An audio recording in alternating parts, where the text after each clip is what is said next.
Bonjour, pour la vidéo d'aujourd'hui, j'ai eu envie de vous proposer quelque chose d'un peu différent. Quelque chose de plus personnel. Une réflexion sur le bonheur. N'ayez pas peur du bonheur, il n'existe pas, ni ici. Hop, hop, hop, hop, hop, hop. Le pied sur le frein. Le mec, il vient de nous dire à l'instant qu'il allait nous parler du bonheur, et il balance un générique qui dit qu'il n'existe pas. Alors disons plutôt que le bonheur n'est pas facile à atteindre. Parce que le bonheur est un état d'esprit durable, invariant.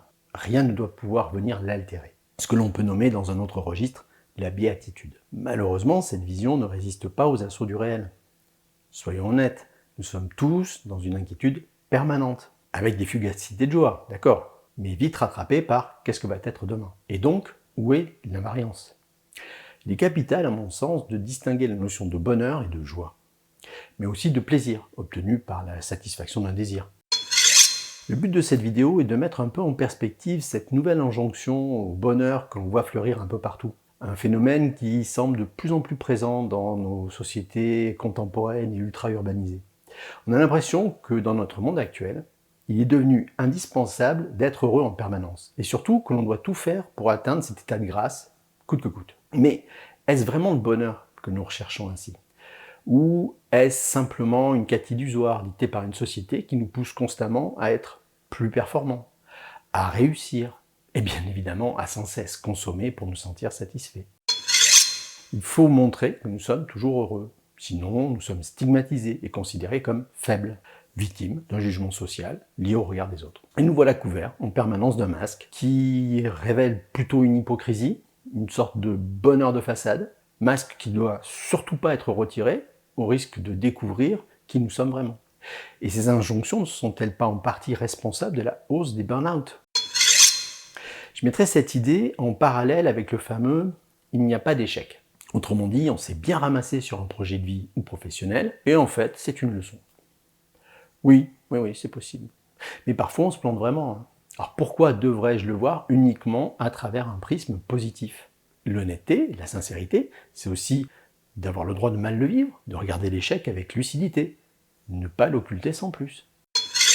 Nous sommes constamment bombardés par des messages qui nous encouragent à être heureux, à sourire, à être positif. On a l'impression que le bonheur est une sorte de devoir moral que nous devons remplir pour être considérés comme des bons citoyens. Je dirais des bons élèves. Et là, je sais ce que vous vous dites. Comment ça, monsieur le coach, vous n'allez pas m'apporter de bonheur? Eh bien non, du moins pas instantanément. Je ne suis pas Harry Potter.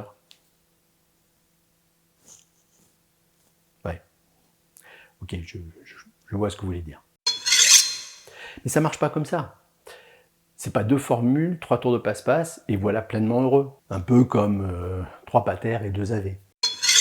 Mon rôle est de répondre à 2 compétences fondamentales d'un coach professionnel. Susciter l'enrichissement de la conscience et faire grandir mon client, accompagner son potentiel. Le reste vous appartient. Vous seul avez les clés de votre mieux-être. Et je parle bien de mieux-être, pas de bonheur. À moi de vous offrir l'autonomie d'y parvenir, par des solutions qui vous sont propres, et que nous allons chercher ensemble. Mais si ces solutions peuvent vous conduire au bonheur, c'est vous seul qui pourrez le déterminer. Mais commençons par le commencement. Quelles sont les différences entre plaisir, joie et bonheur? Et pour ça, je vais convoquer quelques grands penseurs pour m'aider dans ma proposition. Comme le dirait Marie Robert dans son podcast Philosophie Sexy, que je vous invite vivement à suivre. Le plaisir est défini comme une émotion agréable et passagère, qui découle d'une activité ou d'un moment de contentement, comme manger un gâteau ou regarder un bon film. Pour Aristote, le plaisir est le mouvement vers l'accomplissement de la perfection, un premier pas qui peut nous conduire au bonheur. Pour Schopenhauer, le plaisir est simplement un moyen de nous distraire de la souffrance fondamentale de la vie, et il ne peut pas être considéré comme une source de bonheur à long terme. Dans Le Monde comme volonté et comme représentation, il dit à quelque chose près que nous ne pouvons jamais être heureux ou connaître le bonheur, car notre existence tout entière est orientée par le désir. Or le désir, c'est le témoin d'un manque, et un manque, c'est une souffrance. Un sacré bout en train, cet Arthur. Mais si on y réfléchit un peu, il n'a pas vraiment tort. Quand nous achetons le dernier gadget à la mode, Waouh! La période qui précède l'achat nous excite. Elle fait s'enflammer le désir, par l'anticipation de sa satisfaction.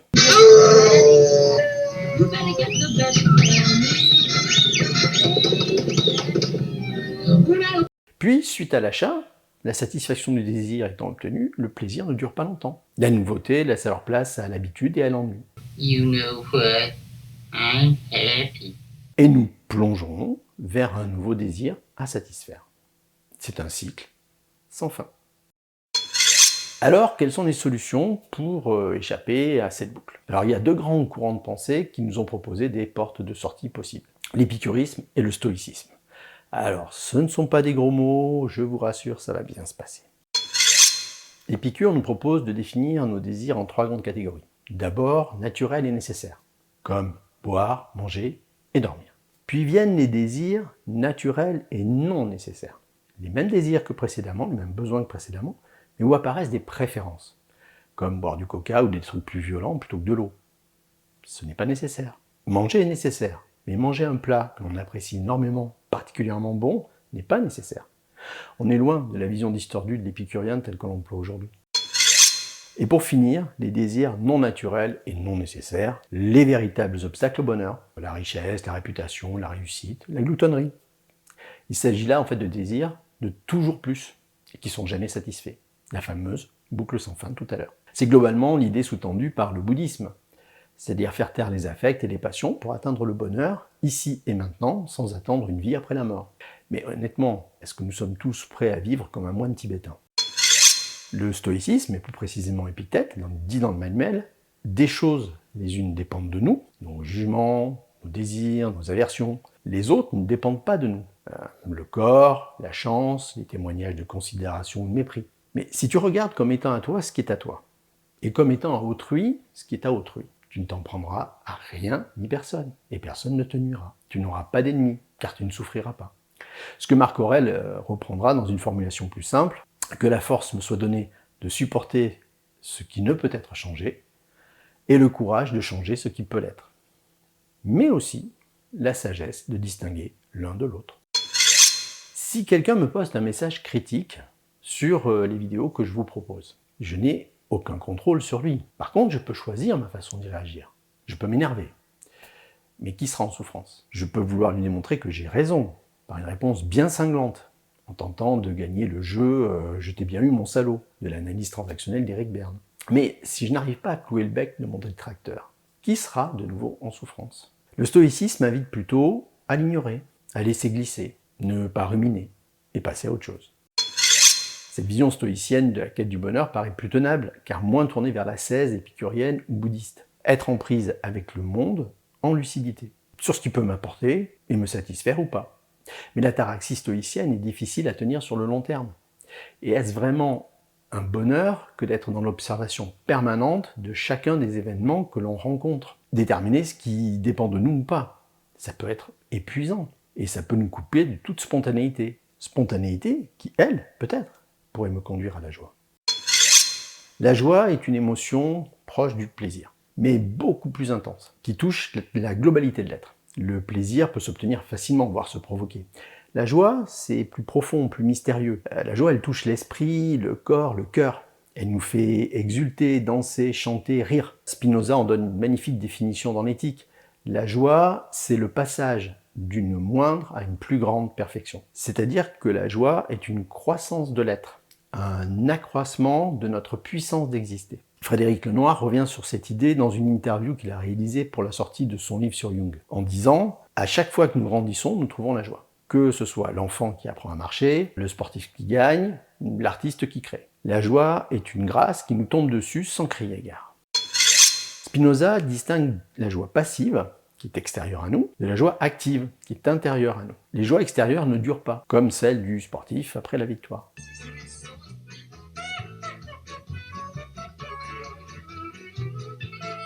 En revanche, la joie active est un état que l'on peut retrouver par un travail sur soi. Frédéric Lenoir précise, cette joie active n'est pas à atteindre, elle nous est donnée à la naissance. C'est la joie de vivre, la puissance de la vitalité. Il suffit de l'observer chez les jeunes enfants, chez les populations qui ont une vie simple, reliée à la nature, voire même chez les animaux. Nous, avec l'âge, quand la vie nous est passée dessus, comme un rouleau compresseur, cette joie innée n'est plus toujours au rendez-vous. Pour expliciter ça, il nous propose une assez belle métaphore. La joie de vivre est une source vive.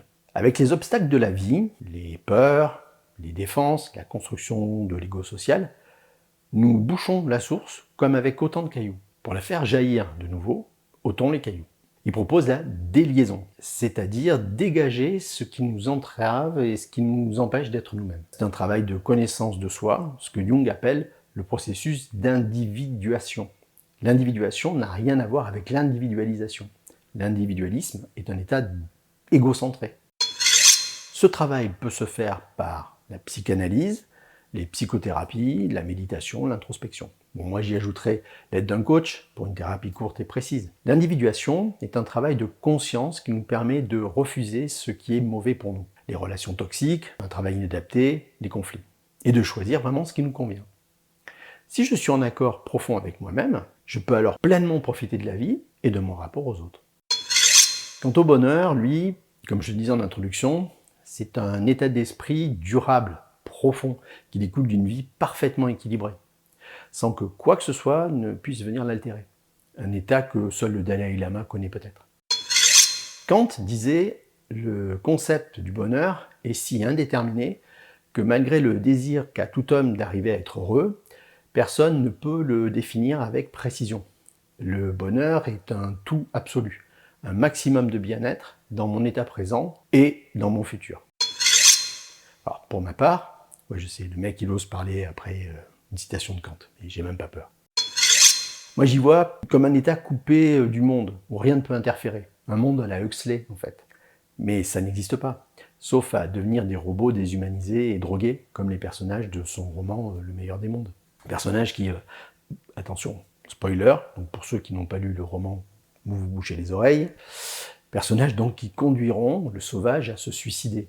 Le sauvage, celui que des joies simples rapprochaient le plus du bonheur. La vie doit être vécue à travers l'ensemble des émotions, se confronter à la réalité avec tous ses écueils, toutes ses douleurs, tous ses chaos, comme le dit Marie-Robert dans son dernier livre. La vie, c'est pas une course de fond à laquelle on participe avec un masque où il y aurait marqué dessus « Je suis heureux ». Être triste, ce qui par définition est l'inverse du bonheur, mais c'est juste être humain. Dans la vie, il y a du négatif, il y a de la douleur, il y a de la frustration, il y a de la déception. Mettre un mouchoir dessus par dévotion au dieu bonheur, ce n'est qu'un leurre, une sérénité factice. Il faut être en capacité d'observer tout ce qui nous traverse, en face à face, en honnêteté. Au même titre que la confiance en soi, rien n'est figé.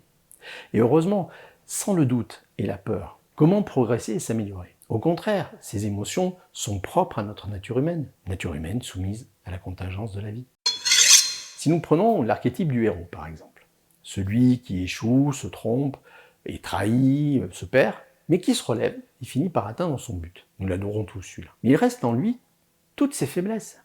Il sait que la plénitude de l'instant, de sa réussite, ça ne durera qu'un temps. Derrière ressurgiront ses démons. Pensez à Luke Skywalker. Le simple sentiment d'être révolté par l'injustice détruit la perfection du bonheur, puisqu'il nous sort de cette plénitude dorée. Comme être mélancolique quand l'automne arrive, balayant les jours de l'été. La vache, on dirait presque de la poésie. La vie ne se traverse qu'avec tout ce qu'elle offre de bon comme de moins bon. Chaque émotion a la même valeur. Chaque émotion doit être vécue et explorée pour la comprendre, pour nous comprendre. Être toujours heureux, comme la béatitude des saints. Beatitudo sanctorum. Ça ne veut rien dire, mais j'aime bien. Mais c'est d'un nom immortel. Deviens ce que tu es, disait l'ami Friedrich. Soyez votre singularité hors de toute injonction à un bonheur factice. Avec vos doutes, vos failles, explorez-les. Et comme Spinoza, essayons déjà de profiter vraiment de la joie quand nous la croisons. Et grandissons avec elle à chaque fois. Voilà, comme d'habitude, je vous laisse là-dessus. Toutes les références citées seront juste en dessous dans la description ou les commentaires. Partagez-moi vos sentiments, si vous aimez ou pas. Et si vous aimez, n'hésitez surtout pas à partager ces contenus. Et moi, je vous dis à bientôt.